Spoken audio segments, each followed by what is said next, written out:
La deuxième partie de la démarche concernant la CD1, le repas de la fête de Saint-Valentin, c'est premièrement de calculer les dépenses. Donc, les dépenses, c'est une grande catégorie. Il y en a plusieurs. C'est la difficulté dans cette CD1-là.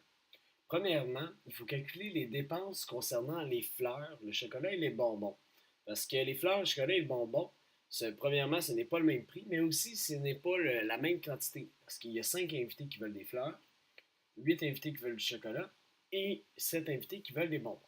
Premièrement, si je calcule le prix que ça devrait me coûter pour le nombre de fleurs, dans le texte, on nous disait que chaque invité, donc les 5 invités au total, recevait 2 fleurs qui étaient des œillets à 75 sous.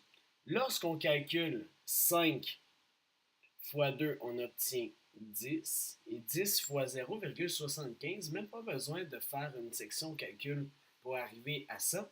On sait qu'un nombre fois 10, on tasse la virgule d'une position pour obtenir 7,5. Mais on sait qu'au niveau de l'argent, il faut qu'il y ait deux chiffres après la virgule, donc deux chiffres après la virgule, donc pour un total de 7,50. Si nous calculons maintenant pour le chocolat, on sait que le chocolat, il y en a 8 invités qui en veulent. Donc, 8 invités fois 1,40. Si on le fait dans la section des calculs, on obtient 11,20. Si on fait maintenant la partie des bonbons, les bonbons, on sait qu'il y a 7 invités qui veulent un sac de bonbons. Dans la situation de problème, on vous dit qu'un sac de bonbons pèse 0,3 kg. Donc, la première étape du calcul des bonbons, c'est de trouver la quantité totale de bonbons qu'on a de besoin. Et la quantité totale de bonbons qu'on a de besoin, on fait 7 invités fois 0,3 pour obtenir 2,1 kg. Dans ce cas-ci, on n'a pas 1 kg juste, on en a 2,1. Donc, il faut utiliser directement le 2,1 parce qu'une quantité, lorsqu'on la pèse en kilogrammes, on est capable de l'avoir juste. Donc, on peut acheter moins qu'un kilogramme, mais aussi plus qu'un kilogramme. En plus, on peut acheter une portion d'un kilogramme.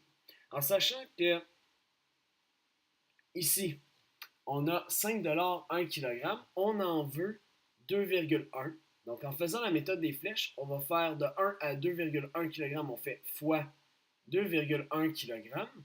Et du côté du numérateur, on va aussi faire une flèche fois 2,1 kg.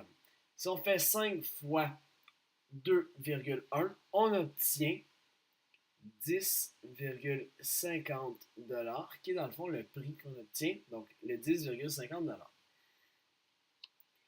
il aurait été possible aussi de trouver une fraction, donc le 1 dixième d'un kilogramme, donc le 1 dixième de 5 et après ça calculer au fur et à mesure le montant d'argent. Il y a plusieurs méthodes, mais ce qui est important, c'est d'obtenir 10,50. Donc, si la personne que vous corrigez obtient une erreur de calcul parmi ces trois étapes-là, vous avez juste à le recorriger et d'aller voir du côté des calculs, voir s'il a bien fait sa démarche, mais aussi son calcul. Donc, si il ne s'est pas trompé dans un nombre, des fois c'est une erreur de chiffre, il faut faire attention à ça. Donc, au total, pour la deuxième étape de la CD1, c'est de calculer le coût total concernant les cadeaux. Donc, la première dépense, c'est le coût total des cadeaux.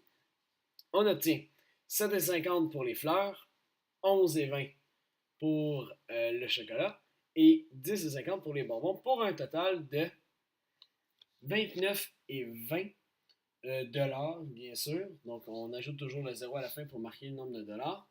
Et ce total-là, on va le retrouver à la fin lorsqu'on va faire le calcul du total des dépenses.